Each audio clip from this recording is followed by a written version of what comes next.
विजयादशमी मनाओ, विजयादशमी मनाओ, विजयादशमी मनाओ, विजयादशमी मनाओ। रावण को तुम भस्म करो, अब राम से प्रीत जुटाओ। विजयादशमी मनाओ, विजयादशमी मनाओ, विजयादशमी मनाओ, विजयादशमी मनाओ, विजयादशमी मनाओ।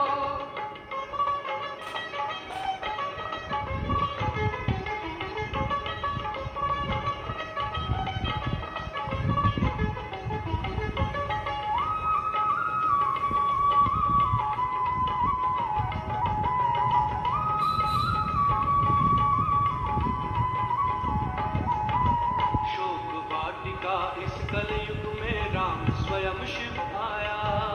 शोक वाटिका इस कलयुग में राम स्वयं शिव आया। आत्मा रूपी सीता को उसने आकर छुड़ाया। आत्मा रूपी सीता को उसने आकर छुड़ाया। कुंभकर्ण सम सोया, मानव ज्ञान से उसे जगाओ।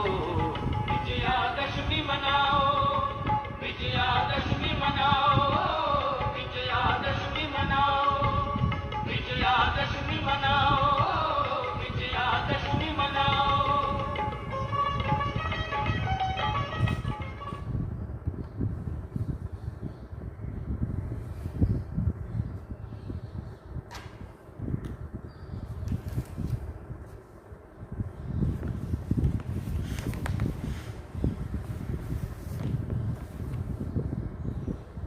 ओम शांति। बाबा गुड मॉर्निंग। आज बाबा के 5 अक्टूबर 2022 के महावाक्य हैं। आज तो दशहरे का पावन पर्व भी है, जो विजयदशमी भी कहा जाता है, जहाँ राम की रावण पर विजय प्राप्त इस दिन हुई थी। बुराई पर अच्छाई की बुराई पर, धर्म की अधर्म पर विजय होना। तो इसकी आप सभी को बहुत बहुत शुभकामनाएं। अभी हम बाबा का मुरली सुनेंगे। क्या आज बाबा का इशारा है आज दशहरे के ऊपर।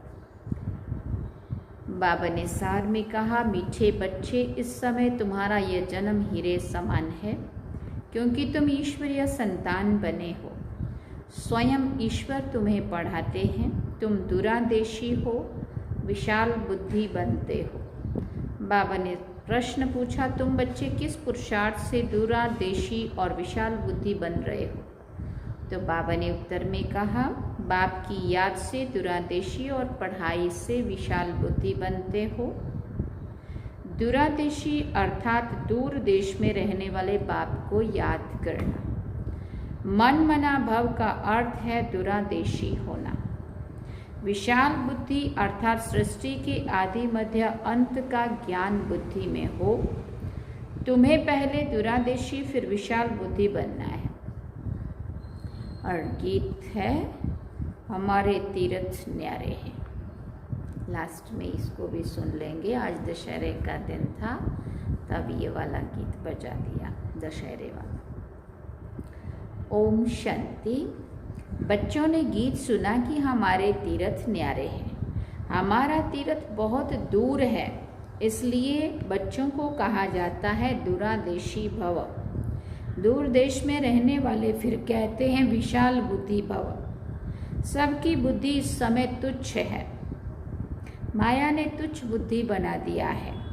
तो बच्चों की है दूरादेशी बुद्धि और दूर देश के रहने वाले की याद, और विशाल बुद्धि अर्थात सारे सृष्टि के आदि मध्य अंत का ज्ञान बुद्धि में है। और सब है अल्पज्ञ बुद्धि अर्थात अल्प बुद्धि, सिर्फ कहते हैं परमात्मा परंतु जानते नहीं हैं। यहाँ कोई महात्मा नहीं है, ये तो बाप आकर दूरादेशी बनाते हैं, परंतु दूरादेशी बच्चे कम है। भले ज्ञान बहुत है, परंतु दूरादेशी कम है, अर्थात बाप की याद में कम रहते। बाकी साधु तो साधना करते, यथा राजा रानी तथा सारी प्रजा इस समय पतित है। भले महात्मा नाम डाल देते परंतु महान आत्मा कोई है नहीं है। फिर श्री कृष्ण को महात्मा कहते, फिर भी राइट है क्योंकि वहाँ श्रेष्ठाचारी दुनिया है। ये तो है भ्रष्टाचारी दुनिया। यथा राजा रानी तथा प्रजा, परंतु इस समय राजा रानी कोई भी है नहीं, प्रजा का प्रजा पर राज्य है। बाप कहते हैं शास्त्र पढ़ने से तुम मेरे से मिल नहीं सकते हैं और ना ही कोई मुक्ति में जा सकते हैं, जब तक मेरे द्वारा कोई मेरे को ना जाने और जब तक कल्प के अंत में मैं ना आऊं। मनुष्य तो श्री कृष्ण को याद करते हैं, वो तो इस देश का है, दूर देश का नहीं है। तो बाप को याद करना माना दुरादेशी बनना। मनमना भव का अर्थ है दुरादेशी भव, दूर देश में रहने वाले बाप को और उस घर को याद करना। जो बाप को नहीं जानते हैं वो बाप से वर्षा कैसे लेंगे? अगर आए नहीं तो रास्ता कैसे मिले? बड़ी समझ की बात है ना। साजन से बड़ा प्यार चाहिए। कहते हैं तू जो मिला सब कुछ मिला, तो एक से ही सब कुछ प्राप्ति हो जाती है। ऐसे साजन से बहुत लव होना चाहिए। ये है बेहद की नॉलेज। विराट ड्रामा अर्थात वैरायटी, जिसमें अनेक मतभेद हैं, तभी कहते हैं अद्वैत राज्य। द्वैत या दैत्य एक ही बात है। दैत्य कहा जाता है रावण को, देवता बनाने वाला एक ही बाप है। बाप कहते हैं मनुष्य से देवता कितनी सहज बात है। तुम हो विशाल बुद्धि। शास्त्र पढ़ने वाले को विशाल बुद्धि नहीं कहेंगे, वो है भक्ति। ज्ञान अलग चीज़ है, भक्ति अलग चीज़ है। ज्ञान तो ज्ञान सागर बाप देते हैं। तुम हीरे जैसे थे, अब कौड़ी जैसे बन गए हो। अब बाप हीरे जैसा बनाते हैं। तुम विशाल बुद्धि होने से विश्व पर राज्य करते हो। वहाँ अटल अखंड राज्य है, तो विशाल बुद्धि ज्ञान में होते हैं। तुम जानते हो सतयुग में सुख था, फिर धीरे धीरे नीचे सीढ़ी उतरनी है। चढ़ने में 1 सेकंड जंप लगाना, पतित से पावन बनने की छलांग लगाना, उतरने में 5000 वर्ष। तुम सब नंबरवार पुरुषार्थ अनुसार विशाल बुद्धि बने हो। ये ज्ञान अभी ही मिलता है, सतयुग में ये ज्ञान होता नहीं है। संगम पर बाप आते हैं हूबहू कल्प पहले मौफिक। सतयुग में विशाल बुद्धि नहीं कहेंगे। हीरे जैसा जन्म भी सतयुग में नहीं कहेंगे। हीरे जैसा जन्म इस समय है क्योंकि इस समय तुम हो ईश्वरीय संतान। ईश्वर तुमको पढ़ाते हैं। ये महिमा बाप की है, जबकि परमपिता परमात्मा पतित पावन है, तो सर्वव्यापी कैसे हो सकता है? परंतु मनुष्य अल्पज्ञ बुद्धि है, कितना भी समझाओ समझते नहीं है। तो समझो वो ब्राह्मण कुल का ही नहीं है। जो देवता कुल का होगा वही ज्ञान को समझ ब्राह्मण बनेंगे। बाप ज्ञान का सागर है, तुम भी ज्ञान के सागर बनते हो, फिर तुम सुख शांति के सागर बनते हो। सतयुग में सुख अपार रहता है, तो बाप द्वारा तुमको सर्व सुखों की प्राप्ति होती है। सो भी अंत में ज्ञान सुख शांति के सागर बनेंगे, क्योंकि औरों को भी देते हो ना। अभी देखो कितना दुख अशांति है। बड़ों को नींद नहीं आती है। तुम बच्चों को कितनी खुशी है, क्योंकि तुम बाप को जानते हो। दुनिया कहती है ओ गॉड फादर परम पिता परमात्मा, परंतु जानती नहीं है। कितने समय से भक्त भक्ति करते याद करते आए हैं, परंतु जानते कुछ नहीं है। बाप अपना और अपनी रचना का परिचय खुद आकर देते हैं। तुमको औरों को देना है। तुम जानते हो ये बाप है, कोई महात्मा नहीं है। बाबा को ख्याल आया, फॉर्म में लिखा हो तो आप किससे मिलने आए हो?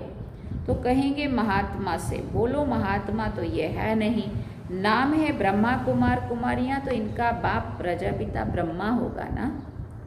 तो ब्रह्मा महात्मा कैसे हुआ? आर्ग्यू करने वाले अच्छे चाहिए, बुद्धि वाला चाहिए। समझो वो लिख कर भी जाते हैं, परंतु समझते कुछ भी नहीं है। बिल्कुल बुद्धू हैं, बाबा कह रहे हैं। शक्ल से मालूम पड़ जाता है, बुद्धि में ज्ञान नहीं है। शिव बाबा तो जानते हैं अंतर्यामी है, ये बाबा तो बाहरयामी है। बाप कहते हैं मैं आता ही उस तन में हूँ जो पहला नंबर है, अब लास्ट में है, इसमें प्रवेश करता हूँ, क्योंकि इनको ही फिर वही नारायण बनना है। तो इनको इस तन को देने का किराया मिलता है। तब तो कहते हैं सौभाग्यशाली रथ। भागीरथ ने कोई पानी की गंगा नहीं लाई। ये गुह्य ज्ञान की बातें हैं जो रावण मत पर होने के कारण मनुष्य समझते नहीं है। अब तुमने समझा है तो औरों को समझाने की युक्ति निकालो। तुमको ख्याल आना चाहिए कि औरों को कैसे दूरांदेशी बनाएं, कैसे बाप का परिचय दें। वो ब्रह्मा को याद करते हैं। ब्रह्मा तो तत्व है जहाँ परमात्मा रहते हैं, परंतु वो ब्रह्म को ही परमात्मा समझते हैं। जैसे हिंदू कोई धर्म नहीं है, हिंदुस्तान में रहने के कारण हिंदू नाम रख दिया है। वास्तव में हिंदुस्तान तो रहने का स्थान है, ब्रह्म तत्व भी परमात्मा के रहने का स्थान है, परंतु मनुष्यों की अल्प बुद्धि होने के कारण समझते नहीं हैं। यहाँ ज्ञान की बात है। दुनिया की बातों को तो सब अच्छी तरह से जानते हो। ये खुद जौहरी था तो सब कुछ जानता था, बाकी ज्ञान की बातों में अल्प बुद्धि तुच्छ बुद्धि थे, कुछ नहीं जानते थे। तो बाबा आकर पहचान देते हैं, जब तक कोई ब्राह्मण ना बने तो बाप से वर्षा ले ना सके। प्रजा तो बननी है, किसी ने भी थोड़ा सुना तो प्रजा बन जाएंगे। अगर विकार में जाता रहेगा तो उनका सजा भोगनी पड़ेगी, फिर आकर साधारण प्रजा बनेंगे। अभी सबका मौत है, कब्र दाखिल होना ही है, कब्रिस्तान बनना ही है। इस समय मनुष्यों की कोई वैल्यू नहीं है, तुम्हारी भी नहीं थी, अब वैल्यू बन रही है। बाकी जब विनाश होगा तो मच्छरों सदृश मरेंगे। जैसे दीपावली पर कितने मच्छर मरते हैं, तो सबको मरना ही है, मरना तो है ही, क्योंकि सबको घर वापस जाना है ना। तो सतयुग में ये नहीं कहेंगे कि ये मरा, क्योंकि वहाँ अकाले मृत्यु नहीं होता, काल पर विजय पाते हैं, मरना शब्द वहाँ नहीं होता। सतयुग में जाते हैं, सतयुग में जानते हैं कि हम मरते नहीं हैं, सिर्फ एक पुराना चोला छोड़ नया लेते हैं, सो भी समय पर। सर्प का मिसाल है, पुरानी खाल छोड़ नई लेते हैं। तो सर्प का मिसाल सतयुग में से लगता है, यहाँ से नहीं। भ्रमरी का मिसाल यहाँ का है। सन्यासी भी ये मिसाल देते क्योंकि यहाँ ही यादगार भक्ति मार्ग में चलता है। अभी तुम बच्चे जितनी जितनी धारणा करेंगे उतना विशाल बुद्धि बनेंगे, उतनी कमाई करेंगे। जैसे सर्जन जितनी विशाल बुद्धि वाला होता है, जितनी दवाई आदि बुद्धि से अधिक रखता है, उतनी कमाई करता है। तो यहाँ भी ऐसे है, कोई 250 रुपये कमाता है, कोई तो फिर हज़ारों रुपया कमाता है। कोई राजा को ठीक कर दिया तो लाख भी दे देते हैं। यहाँ भी ऐसे है, कोई को तो ज्ञान के पॉइंट्स की धारणा नहीं, और कोई तो बड़े दूरादेशी विशाल बुद्धि हैं, तो औरों को भी बनाते हैं। पहले दूरादेशी, पीछे विशाल बुद्धि कहेंगे। समझने की बात है ना। ब्राह्मणों जैसा सौभाग्यशाली कोई नहीं है, एकदम सबको ऊपर ले जाते। ऊपर में परमात्मा है ना, तो उसका परिचय देते हो। तो तुम जानकार हो ना। बच्चों को तो बाप की जानकारी होती ही है। अब पारलौकिक बाप आए हैं तुमको पावन बनाकर वापस ले जाने। एक खेरूत बच्ची की कहानी सुनाते हैं ना, कि राजा बच्ची को ले आया, उसे अच्छा नहीं लगा तो उसको वापस भेज दिया। यहाँ भी ऐसे है, जिनकी बुद्धि में ज्ञान की धारणा नहीं होती वो फिर खुद ही चले जाते हैं। इसमें बाप क्या करे? राजाई में भी सुख ना मिले तो फिर बाबा भी क्या करेगा? समझाने वाला है तो परम पिता परमात्मा, वो ब्रह्मा द्वारा वेदों शास्त्रों का सार सुनाते हैं कि वेद शास्त्र कोई धर्म शास्त्र नहीं है, ये तो पत्ते हैं, बाल बच्चे हैं।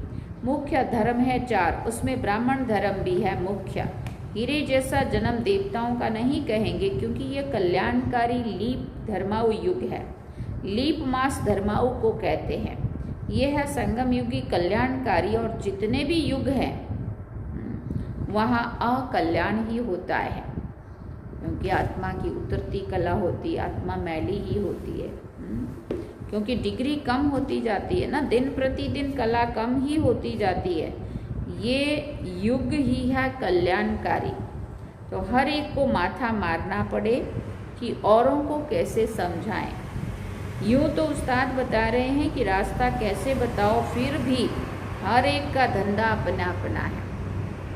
तो ये आना चाहिए कि कैसे औरों को दलदल से निकालूं। कई तो दलदल से निकालने के लिए जाते फिर खुद भी फंस जाते हैं। तो समझाने की बड़ी युक्ति चाहिए। पहले अल्फ को समझाओ तो बेबादशाही को भी जान जाए और सृष्टि चक्र को भी जान जाए। पहले अल्फ को तो जानो। कोई 1000 दफा लिख कर दे कि अल्फ कौन है, तब यहाँ बैठ सके। इतना पक्का करा रहा है बाबा। कई तो ब्लड से भी लिख कर देते फिर भी चले जाते हैं। माया कोई कम थोड़ी है। अच्छा, मीठे मीठे सिकिल दे बच्चों प्रति माता पिता बाप दादा का याद प्यार और गुड मॉर्निंग। रूहानी बाप की रूहानी बच्चों को नमस्ते। हम रूहानी बच्चों की रूहानी माता पिता बाप दादा को दिल व जान सिकवा प्रेम से याद प्यार गुड मॉर्निंग नमस्ते। थैंक यू बाबा, शुक्रिया बाबा।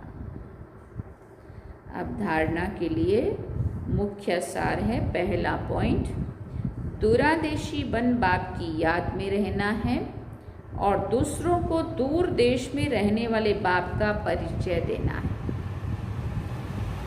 क्या करना है? दूरादेशी बन बाप की याद में रहना है और दूसरों को दूर देश में रहने वाले बाप का परिचय देना है। दूसरी बात, कल्याणकारी युग में सभी का कल्याण करने की युक्ति निकालनी है। सबको दलदल से निकालने की सेवा करनी है। वरदान में बाबा ने कहा,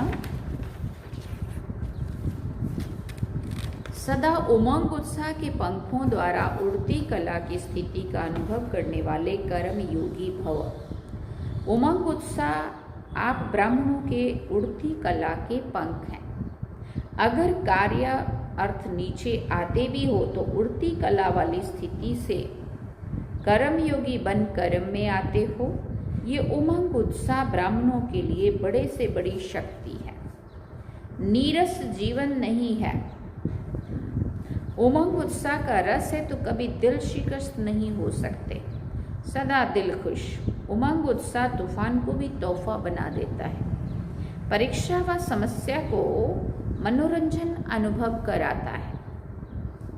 स्लोगन मैं सुना, स्लोगन बाबा ने कहा, जो अशरीरी स्थिति के अभ्यासी हैं उन्हें शरीर की आकर्षण आकर्षित नहीं कर सकती। जो अशरीरी स्थिति के अभ्यासी हैं उन्हें शरीर की आकर्षण आकर्षित नहीं कर सकती। अच्छा, ओम शांति। अब मातेश्वरी जी के भी अनमोल महावाक्य हैं, थोड़ा सा वो भी सुनेंगे। मम्मा कहती है, हम मनुष्य आत्माओं को पहले पहले कौन सी मुख्य पॉइंट बुद्धि में रखनी है जिस पर खूब अटेंशन रखना है।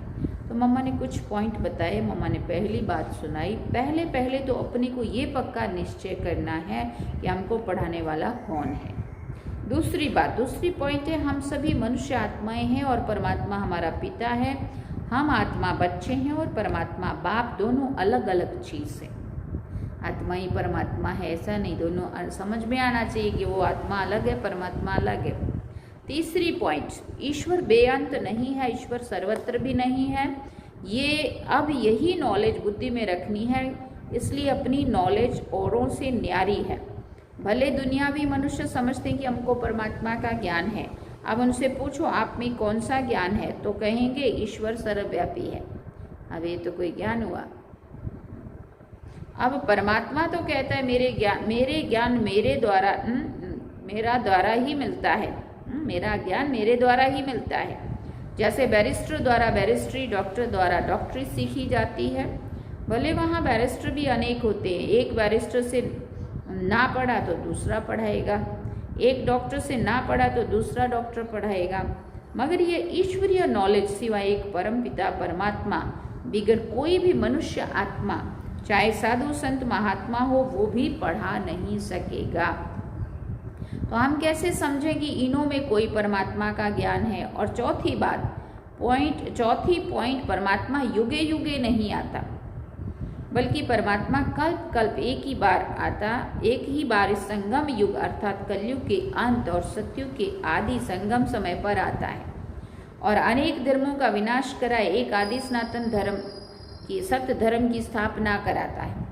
अब लोग कैसे कहते हैं कि परमात्मा युगे युगे आता है, और ऐसे भी कहते हैं कि गीता का भगवान श्री कृष्ण वो द्वापर में आया।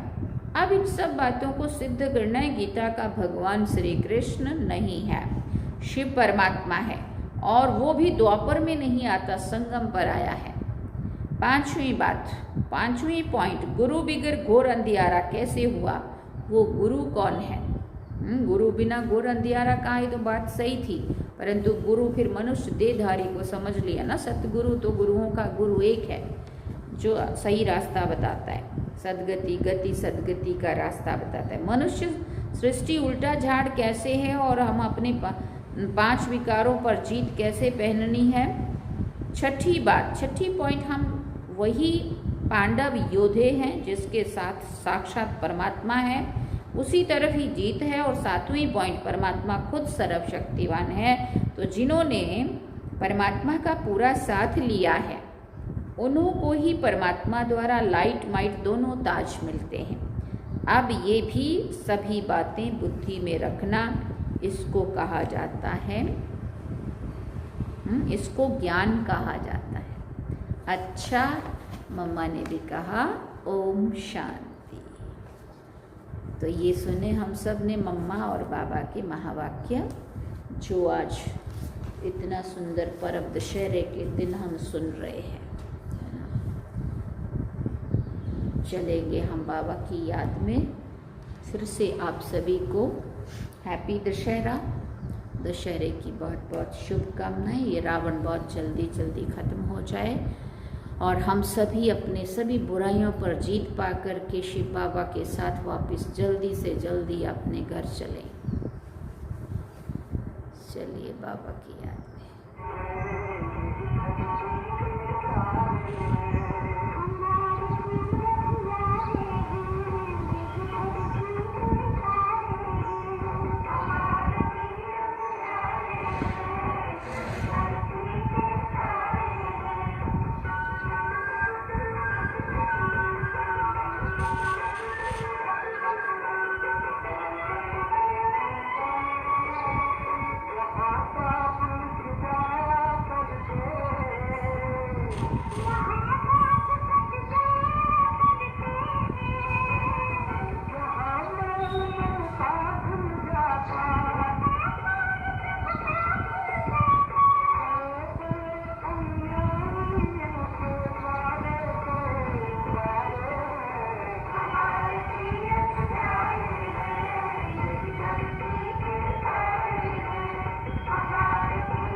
ओम शांति।